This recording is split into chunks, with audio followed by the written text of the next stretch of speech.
বিভিন্ন দাবিতে ময়দানে নামার ঘোষণা দিল ডিওয়াইএফআই। মূলত রাজ্যের যুবদের কাছে টানতেই এই বাম যুব সংগঠনের সংশ্লিষ্ট কর্মসূচি। তবে নজরে আসন্ন ত্রিস্তর পঞ্চায়েত নির্বাচন।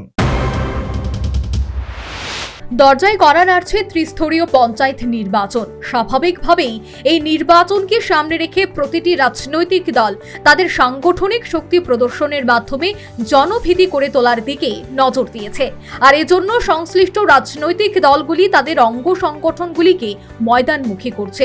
বিভিন্ন দাবিতে ময়দানে নামার ঘোষণা দিল গণতান্ত্রিক যুব ফেডারেশন রাজ্য কমিটি। তাদের দাবি, শিক্ষা, স্বাস্থ্য সহ সমস্ত দপ্তরের শূন্য পদ দ্রুত পূরণ করতে হবে।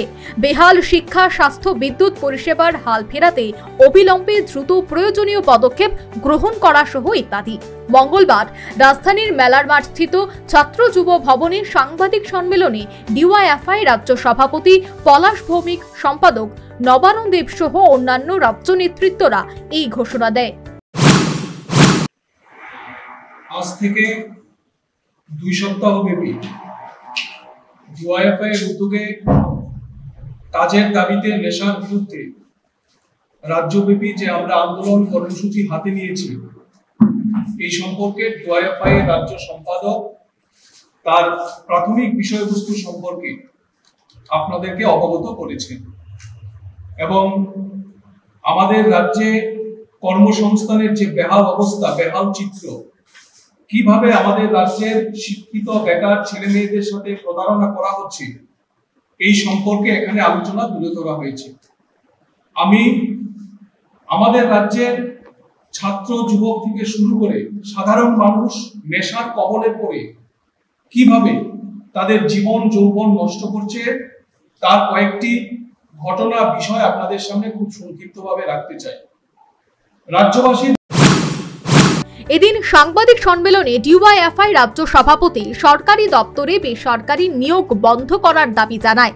সে সাথে নেশা কারবারিদের বিরুদ্ধে ও নেশার সাম্রাজ্যের অবসানের কঠোর ব্যবস্থার দাবি উত্থাপন করেন।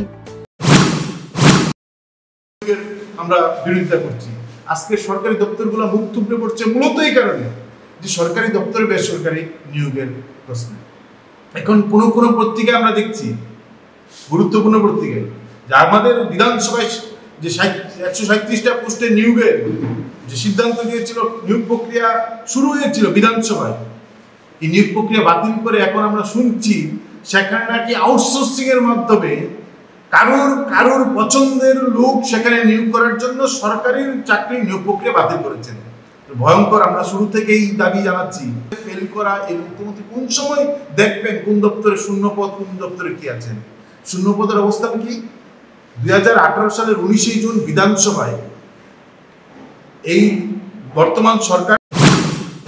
এদিন ত্রিপুরা ইলেকট্রনিক রিক্সা শ্রমিক সংঘের উদ্যোগে 5 দফা দাবির ভিত্তিতে সদর ট্রাফিক সুপারের নিকট ডেপুটেশন প্রদান করা হয়। তাদের দাবিগুলির মধ্যে উল্লেখযোগ্য ছিল যাত্রী ওঠানামার ক্ষেত্রে বটতলা মটর স্ট্যান্ড, রাধানগর সহ রাজধানীর প্রতিটি পয়েন্টে নির্দিষ্ট সময় দিতে হবে।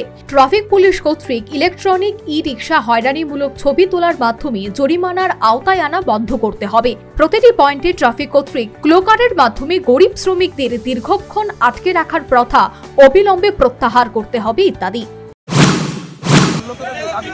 আমাদের যাত্রী উঠানামার ক্ষেত্রে বটতলা মোটর স্ট্যান্ড, রাধানগর প্রতিটি পয়েন্টে নির্দিষ্ট সময় দিতে হবে এবং ট্রাফিক কর্তৃক ইলেকট্রনিক রিক্সা হয়রানিমূলক ছবি তোলার মাধ্যমে জরিমানা আওতা আনা বন্ধ করতে হবে। মূলত এই বিষয় যতদিন পর্যন্ত পরিবহন দপ্তর কর্তৃক ফিটনেসের জরিমানা না হচ্ছে ততদিন পর্যন্ত ইলেকট্রনিক গাড়িকে জরিমানা করা যাবে এবং প্রতিটি পয়েন্টে ট্রাফিক কর্তৃক লকারের মাধ্যমে গরিব শ্রমিকদের দীর্ঘক্ষণ আটকে রাখার কথা অবিলম্বন প্রত্যাহার। Bureau report, news vanguard.